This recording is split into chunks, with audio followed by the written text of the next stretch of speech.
What's up everybody and welcome back to the channel. I recently did a video explaining why I'm getting back into Guild Wars 2 and I thought it'd be a good idea to do a follow-up and a more in-depth comparison between the three major MMOs, Guild Wars 2, World of Warcraft, and Final Fantasy XIV. I'll be going over 7 different categories and talking about how each game handles them. Each of these topics can be videos in their own right and I can spend a lot of time going into each one. However, for the interest of time, I'm only going to talk about what I think are the most important points and give my opinion on them. I will then score each category with the winner getting 2 points, the runner-up getting 1, and the loser nothing. If there's a tie for the winner, both games will get 2 points, and if there's a tie for runner-up, both games will get 1 point. At the end of the video, we'll tally up the points and see how well each game does. I'll try to be as objective as possible, but there are some categories that are pretty subjective by nature, like the graphics or the art style. The goal of the video is to give you information about the games and help you decide which MMO is right for you. Unfortunately, I currently don't have access to any WoW or FF14 footage, so I'll supplement with images and try to limit my use of video for Guild Wars 2 for the sake of consistency. With all that said, let's get started. The first category is story, and this can be very subjective. I am personally invested in the Warcraft universe because I grew up playing Warcraft 2 and 3, and as a result, I care about the story, the characters, the lore, and the universe. But if I were to put all that aside, step back, and look at the WoW story and writing, it's not exactly the pinnacle of storytelling. WoW's strength was never about the narrative, and instead, they focus mainly on the gameplay. Frankly, many players don't even pay attention to the story and just skip the dialogue and cutscenes altogether. But with that said, out of the 3 MMOs, WoW definitely has the richest lore and universe, which spans multiple games, books, and even a movie. Even so, there are a ton of unfinished storylines in WoW that Blizzard has seemingly forgot or just put on hiatus. Final Fantasy XIV in some ways is the opposite of WoW. The story is the main focus of the game, and most of what you do revolves around the main story scenario in some way. There are a ton of fantastic characters that you'll grow to care about, a lot of good voice acting, and most importantly, an engaging story. The Final Fantasy universe is one of the biggest and oldest in gaming, so FF14 has a ton of material they can draw from. It's important to note that FF14 is a standalone story and any knowledge of Final Fantasy games is not required. I'd say that out of the 3 MMOs, FF14 is the most well written one and is probably the only one where players may actually consider buying it for the story.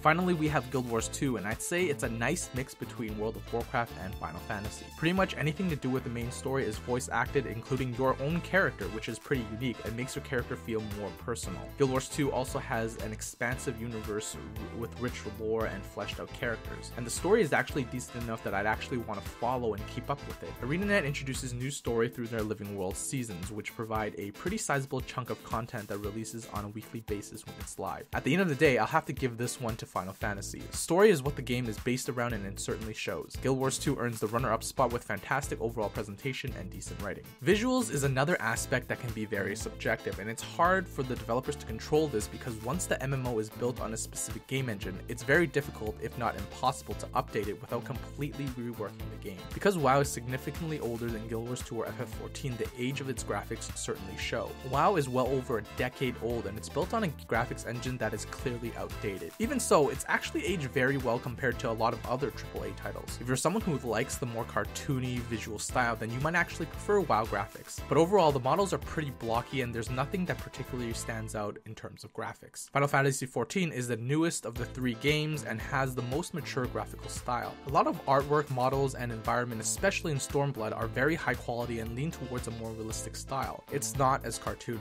It also has the best skill animations of the 3 games with beautiful particle effects. Finally, we have Guild Wars 2, which was released around the same time as Final Fantasy and is a nice intermediary between the other 2. It's in the Goldilocks zone in terms of graphical maturity and offers a wonderful sense of fantasy. I also think Guild Wars 2 graphics is the most cohesive. Everything from their UI to map markers to skill particles have a synergistic art style, and I absolutely love that. I also think they have the best environmental design in terms of their color use, and they can create very picturesque landscapes. For these reasons, Guild Wars 2 takes the win in this category, with Final Fantasy XIV being the runner-up. Characters and alternative characters is an interesting topic because all 3 of the games handle it pretty differently. WoW has the most standard system of the 3 games, and it's neither super alt-friendly or anti-alt in its current form. Before the most recent patch, Legion's artifact weapon system actually discouraged players from making alts due to its insane amount of artifact knowledge that you would have to grind, but they've since added catch-up mechanics that make it much easier. One thing that still plagues WoW is the random nature of the legendary system. You don't get a choice of which legendary to get, so it's possible to get 4 or 5 legendaries that are completely useless for your class. And the more legendary drops you get, the lower the chances of you getting another one due to the nature of the built-in pity system, which is a a whole different topic that I won't get into. It can be a daunting task to try and start a new character and grind for a specific legendary, which may never come. WoW doesn't really aid you in leveling your alts either, with the exception of $60 level boost, which is an insanely steep price tag. Final Fantasy is really unique because alts are pretty much non-existent. The main reason people create alternative characters is because they want to play a new class or make their character look different, but Final Fantasy XIV lets your one character be every single class. It's a very simple and elegant system. If you ever want to switch to a different class, you simply do the job quests required and equip the weapon specific to that class. Changing your weapon automatically changes all your skills, hotkeys, and class UI to the appropriate class, and swapping back is as simple as equipping a different weapon. This is all made a lot easier with the ability to create custom armor sets so you can change all your equipment, including your weapon, in a single click. Each class has its own level, so you do have to grind all the levels back. They also have a class level boost you can purchase for $25. Through the system, you won't have to transfer gold, items,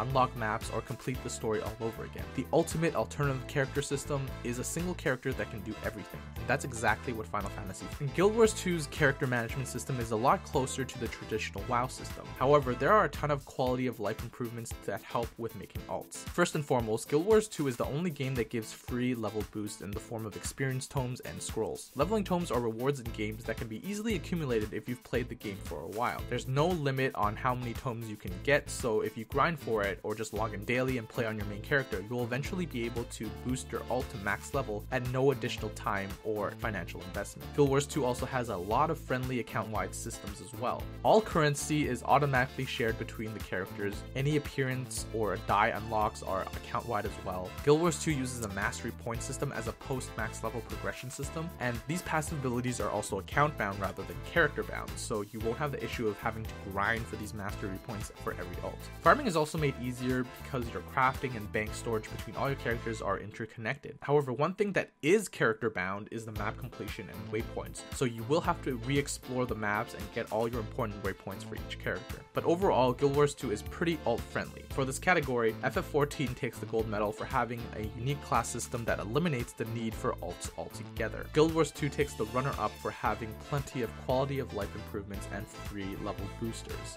Classes and specializations is arguably the most important part of any MMO because it's the core gameplay that you as the player experience. We'll start off once again with World of Warcraft. WoW has a total of 12 different classes with various themes and fantasies to choose from. It is everything from your classic warrior and mages to unique hero classes like Death Knight or Demon Hunters. In addition to the large number of classes, each class also has 2 to 4 specializations that can drastically change your playstyle and themes. There's so much diversity here that you're bound to find something that you like. One of the things I love most about classes in WoW that was introduced in Legion is the class order system. Neither Guild Wars 2 or FF14 or even WoW pre-Legion for that matter really acknowledge the player's class. You're always either the warrior of light or the commander or the hero, but class orders gives your class a real identity that is relevant in the game. You also get access to a class-themed hub called Order Halls where other players of the same class can frequent along with NPCs and notable characters of the same class. It really adds to being immersed in the lore and universe because you become the leader of an actual faction within the game. World of Warcraft classes also has the best balance of skill rotations in terms of difficulty. FF14 skill rotations can be so convoluted for some classes that it's just a complete turnoff, and Guild Wars 2 class rotations lean towards being a bit too simple sometimes. FF14 has a lot of classes to choose from as well, but they're not as spread out across the roles. Of the 15 classes available, 9 of them are DPS, while tanks and healers get 3 each. This might not matter for a lot of people, especially if you know what you want to play, but I think they could have done a better job at spreading out the roles and giving more options to the support classes. Final Fantasy XIV Stormblood brought complete overhauls to the class systems and introduced class UIs that are honestly pretty hit or miss. Some are well done while others are overly complicated. However, I will say that overall the classes in Final Fantasy XIV are well thought out and all play really differently. In addition, thanks to the fact that your single character can play all the classes, it's not too big of an investment to level multiple classes. Finally, we have Guild Wars 2, which has the least amount of classes, although with the new expansion, they'll be adding 9 extra elite specializations, which greatly makes up for the class diversity. In fact, one of the strengths of Guild Wars 2 is how differently elite specializations play from their core class. For example, the Necromancer is a caster that's focused on summoning minions and dealing damage over time. The Reaper elite specialization turns the Necromancer into a great sword-wielding vanguard, which sacrifices minions and range for heavy-hitting abilities. It's pretty much an entirely new class. Another unique aspect of the class system is that skills are bound to weapons. Each class has a certain arsenal of weapons they can equip, and changing weapons will change your core spells. This means that builds and playstyle are dependent on your weapon choice. You can also swap weapon sets and therefore skills during combat to optimize the versatility of your class kit. Overall, I think Guild Wars 2 has a pretty solid class system. With all that said, I'm gonna have to give WoW the win here due to its fantastic implementation of class fantasy and diversity. Both Guild Wars 2 and Final Fantasy XIV have unique and solid systems as well, and it's gonna be a tie for the runner-up. Cost is the most objective category here, and it's gonna be pretty clear who the winner is. For your convenience, I prepared a chart that details the cost of the base game, the expansions, and the subscriptions. As you can see, Guild Wars 2 definitely has the lowest barrier to entry with 0 ongoing costs. The one caveat is the Living World Seasons, which is the ongoing story sequences of the game. These seasons are free to players who log in during the weeks in which the season is live. However, if you happen to be taking a break from the game during this time, you'll have to purchase the story with real money. Obviously, it's not an issue for active players, and you can always just log in to grab the story when it airs. Both WoW and Final Fantasy have monthly subscription fees, but WoW lets you pay for your subscription with in-game gold. Honestly, if you take the time to learn how to farm gold or play the market, it's very easy to make enough gold to pay for your monthly subscription and then some. You can even convert your WoW gold into Blizzard credit and use it to buy their other games like Overwatch or Hearthstone packs, which is pretty awesome. Unfortunately, Final Fantasy doesn't offer anything similar to that, and you'll have to pay your monthly subscription fee. All three games have some sort of microtransaction system. WoW has a super basic one where they sell a couple of pets and mounts and some services like faction changes. Final Fantasy has a larger shop, but for some reason is only accessible through your browser and not in-game, which is pretty inconvenient. It offers cosmetic changes, level boosts, and even options to skip parts of the main story. Guild Wars 2 has the most robust microtransaction system, and it should, since it's the only method of steady income. There's a ton of quality of life items, cosmetics, and expansion slots. Guild Wars 2 also lets you convert gems, their premium currency, to gold, or gold back to gems, meaning you can farm gold to purchase these items rather than spending real money,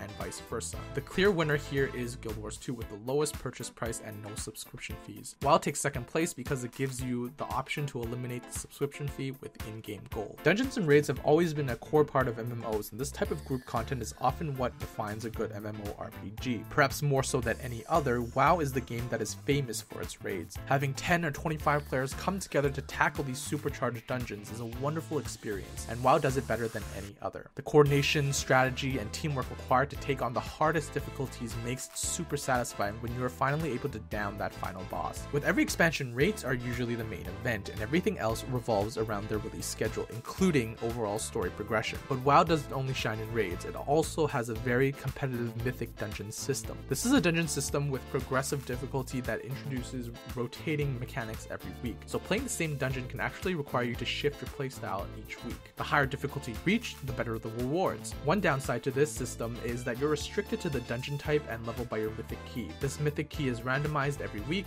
based on your progression of the previous week, and so if you're unlucky with your RNG or your key breaks due to you failing a dungeon, you're forced to use someone else's key and rely on other players. Final Fantasy XIV has some of the most epic boss fights of any MMORPG, and with Stormblood it elevates that even further and introduces boss fights that are reminiscent of God of War and Bayonetta. The game keeps dungeons of all levels relevant by giving daily rewards for running random dungeons and scaling higher level players down. It's definitely a solid experience. While dungeons and raids are what make up the core group content for Guild Wars 2 and WoW, this isn't the case for Guild Wars 2. In fact, raids were only introduced with the Heart of Thorns expansion, and there's currently only one full-length raid and one shorter raid available. Traditional dungeons are also pretty neglected, and it serves as a method to tell an ongoing side story more than anything else. But that's not to say that Guild Wars 2 doesn't have any legitimate dungeon content. Fractals are mini dungeons that take 5 to 10 minutes to complete. These are much more popular and have various difficulties which scale from level 1 to 100. Each dungeon has unique mechanics and require different strategies to conquer. At the end of the day, WoW definitely takes the cake here, and there's a certain satisfaction from doing dungeons and raids in WoW that isn't replicated in other games. Final Fantasy XIV comes in a close second thanks to its innovative and fun boss mechanics. Unfortunately, Guild Wars 2 doesn't stand out much here, but there's a reason for that, and we'll get into that next. Open world content usually consists of doing quests, world bosses, etc. With the introduction of Legion came world quests, which are timed quests that appear in the open world. They give various rewards and have a decent variety of quest types. Patch 7.2 introduced demonic invasions that tied dynamic world events to the story of the expansion. These consist of a series of open world events within a specific zone that eventually leads to scenario missions. Blizzard has been iterating and building upon their open world content throughout the expansion, and it's drastically improved since the launch of Legion. FF14 has their fates, which are similar to WoW's world quests. They're timed and exist within a specific area of the map. I personally find them to be pretty stale and most involve killing a boss or a certain number of monsters. They're there to give players another way to gain experience and not much more. Final Fantasy XIV also has what they call hunts, which puts targets on open world bosses. These range from ones that you can solo to bosses that require a huge number of players to defeat. Open world content is where Guild Wars 2 truly shines, and it's the reason why Guild Wars 2 group content is so much fun in this game, even without having a ton of raids or dungeons being relevant. Open world events in Guild Wars 2 are known as metas, and they are map-wide events that draw in a ton of players that can really change the entire atmosphere of the area. Metas require a ton of coordination and manpower, and there's often a couple of players who assume the role of commander or squad leader to help coordinate and lead other players. We're talking about managing 40 or 50 players at minimum, or maybe even more for any given event. These quests are multi-layered objectives that can take upwards to an hour to complete, but it's totally worth it. It gives the game a true sense of massive multiplayer online game. Another great thing about metas is that it ties deeply into the main story, even though doing them is technically not required. These large-scale operations not only requires players, but also shifts NPCs around and even unlocks certain parts of the map that may have been previously restricted. Guild Wars 2 also has the most active world boss events. There are plenty of world bosses that cycle in and out throughout the day, and you can definitely find a ton of players at these events, especially for the more difficult ones. I would also like to point out, with the new Path of Fire expansion, Guild Wars 2 will also be introducing bounties into the open world. From what I've seen, these look very similar to the open world hunts of Final Fantasy XIV, where you accept a contract and take out open world bosses. For all these reasons, out of the three games, Guild Wars 2 is the best in terms of populating the world and making it feel like an online community. This is also in part thanks to its mega servers, where players from every server can see each other in the game world. In terms of open world content, Guild Wars 2 is easily number one, and World of Warcraft takes the second spot thanks to its continuous improvement. With all 7 categories done, Guild Wars 2 takes first place with a total of 9 points, Final Fantasy XIV takes second place with 7 points, and WoW comes in last with 6 points. All 3 games scored very close to each other, with Guild Wars 2 winning 3 categories and both WoW and FF winning 2 each. It's clear that each of the 3 games excel at different things, and they're all great MMOs. I personally think Guild Wars 2 is a bit more well-rounded overall, and for that reason, it came out ahead. Of course, these are all just my personal opinions, and scoring may change if we added more categories. Let me know what you think about these 3 games and which one you're currently playing. Thank you guys for tuning in, and I hope you enjoyed the video. If you liked the video, please consider subscribing, and you can follow me on Twitter for channel updates. If you have any video ideas you'd like to see from me, feel free to leave it in the comments down below. That's it for me, and I'll catch you guys in the next one.